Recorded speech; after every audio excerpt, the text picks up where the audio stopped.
This is Mark from Barbecue Cave, and this is making real maple syrup.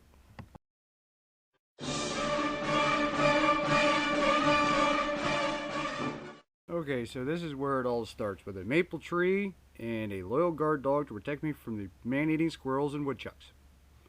This tree has been tapped, and all these lines come down and run through a central line into a collection tank, which is right here. Get past this stick and come over here and show it to you. Now, I cover it with a tarp to keep the rain and bugs and sticks and leaves and other stuff out of it. And lifting up the lid, we have quite a bit of sap in there. And what you see there is a pump, and that's connected to this line that runs all the way up to the sap house. That's the sap house, and that's the collection tank.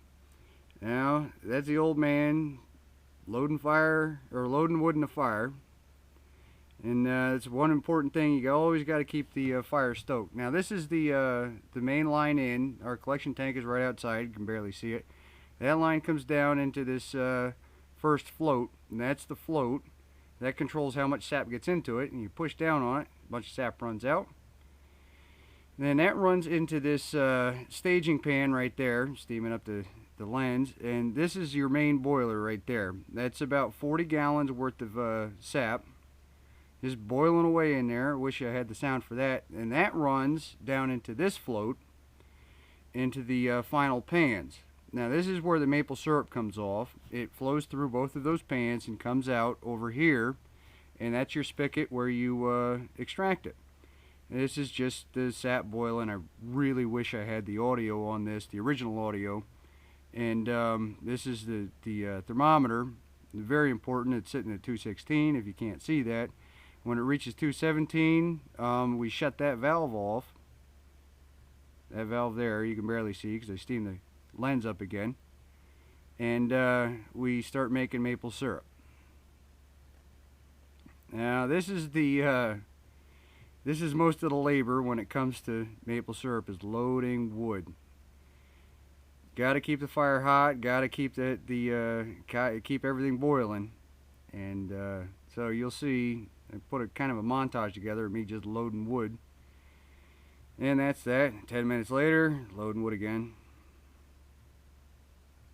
Big chunks of wood.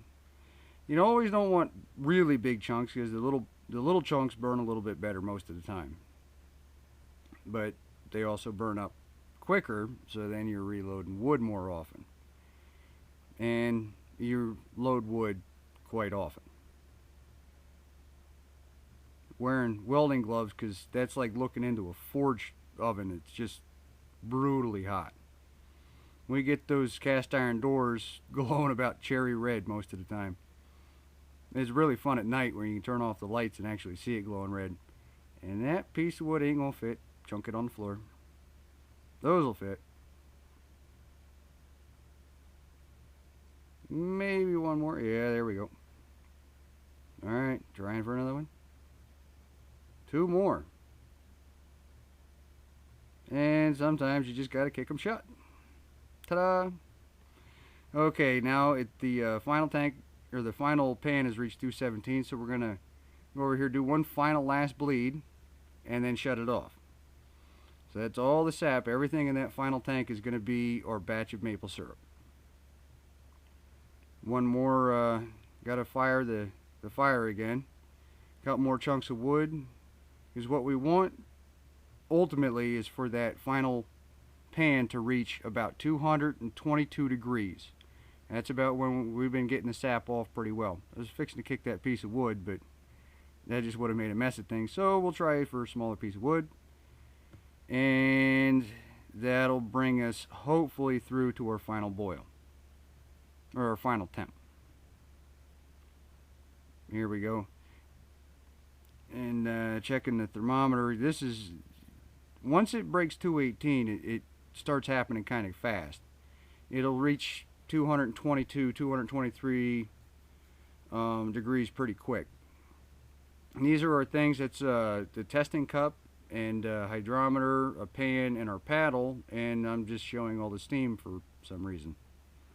Okay, now this is when stuff starts happening pretty quick. This is our testing cup and the hydrometer, and I'm pouring the or batch into it, and that hydrometer has a little mark on it. It's specially designed for maple syrup. That when it's syrup, it hot temperature, it floats and it shows this little red line. That's the old man there sitting next to me and blocking the shot every once in a while. But we're not ready yet. It wasn't even close. On our hydrometer, when it's maple syrup, it reaches a mark of 32 on that hydrometer. I think that was only like 29 or 30, so it wasn't checking. Now, if you look real close, you can see a red line, and it's sitting right at the top of the syrup. That means it's syrup. So we open the doors up, and we take this specially designed little paddle. It's custom designed just for this, and we start pushing it out into and that's a terry cloth filter and or a cheesecloth filter and like a felt filter, and like a soda canister we kind of modified. Now we dump it into this coffee maker to pour into the maple syrup, or the containers, and that's a half gallon of maple syrup, real Pennsylvania maple syrup.